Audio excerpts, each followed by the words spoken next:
The only one who is blacklisted today is the Secretary General.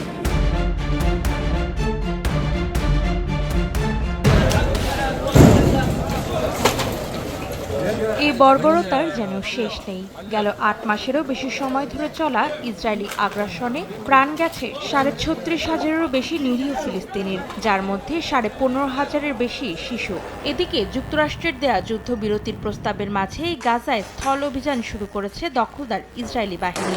শুক্রবার দক্ষিণাঞ্চলীয় রাফার উত্তরে ওরাইবা এলাকায় একটি বাড়িতে হামলা চালিয়েছে নেতানিয়াহু বাহিনী। এতে বেশ কয়েকজন নিহত হয়েছেন। এদিকে বৃহস্পতিবার মধ্য গাজার নুসেইরাত শরণার্থী শিবিরে জাতিসংঘ পরিচালিত একটি স্কুলে বিমান হামলা চালানোয় শিশুসহ অনেকে মারা যাওয়ার ঘটনায় ক্ষোভ প্রকাশ করেছে জাতিসংঘ।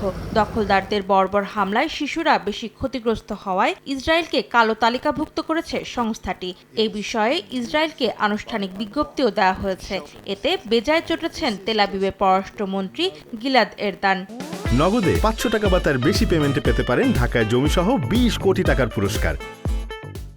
The only one who is blacklisted today is the Secretary General.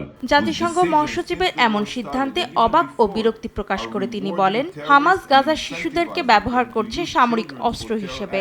ইসরায়েলকে কালো তালিকাভুক্ত করে জাতিসংঘের মহাসচিব সন্ত্রাসবাদকে উৎসাহিত করছেন, যার জন্য তার লজ্জিত হওয়া উচিত বলেও মন্তব্য করেছেন তিনি।